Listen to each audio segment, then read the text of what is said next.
final score was 83-78. They were up by, I believe it was 16 in the second half. And if my math is correct, I think UCLA hit 8 straight shots, 8 straight threes maybe down the stretch to turn what was would have been a blowout. It's just something where Illinois had to make some free throws in the final seconds to be able to hold on to that thing.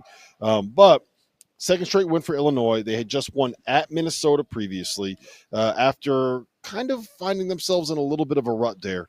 And you're all in. You're back all in, you said. I kind of think I am for a couple of reasons. One, I think that – what are we doing here, RC? No, look, I think that Brad has kind of figured some things out here. And the reason I'm saying that is he's shortened the rotation. You know who's not playing anymore?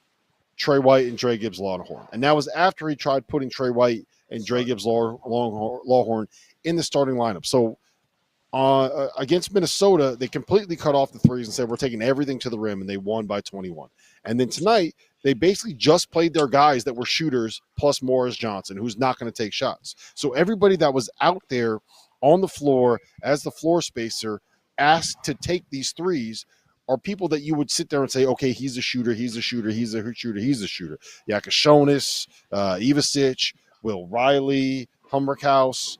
And I think that is that's different than what we've seen from them in the last couple of weeks. And I think that I'll say it like this.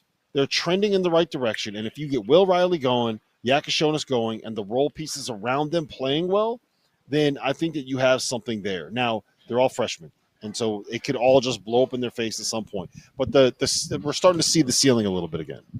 The roller coaster ride is going to continue, right? I mean, that's what this is. If you're an Illinois fan, sorry, Trevor Valise, this is what you've signed up for this year, and really most of your life. But definitely this year. It's just kind of the roller coaster, right? You're living it. And close your eyes, man, because this thing is scary.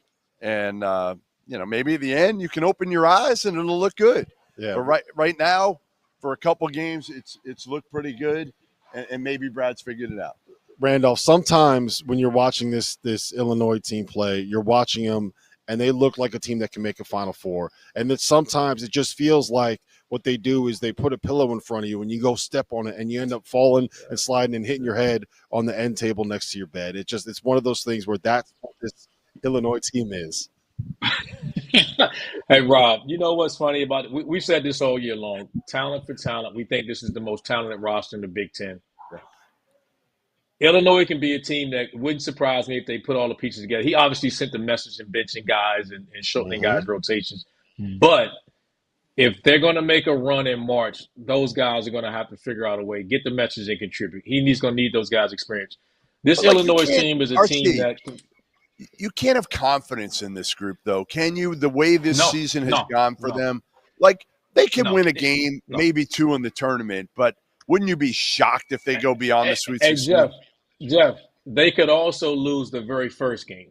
100%. That's the difference in where this team is. They could very well drop the very first game in the tournament, or they could make a run and make 2 or 3 games. Like, that's just how crazy up and down this team has been. You don't question the talent, but they hadn't played at that consistent level. Like, it would not shock me right now if that was to happen in Illinois. All right. So the team that you are backing out of the Big Ten to make the Final Four is Randolph. You first.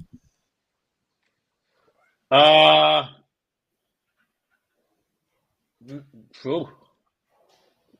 can say none of them.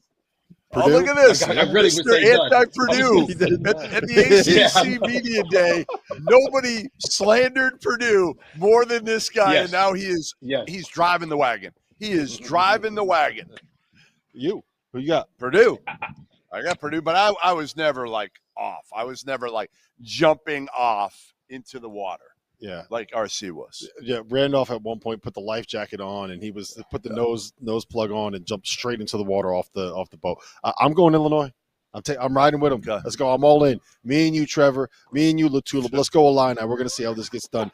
Speaking of the Illini, another inconsistent former Illini has figured some things out.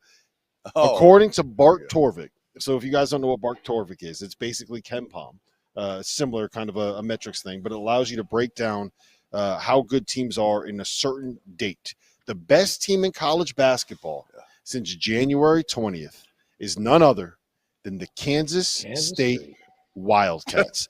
They beat number 13 Arizona tonight, and we are going to tell you all about how they did it and why they did it coming up next.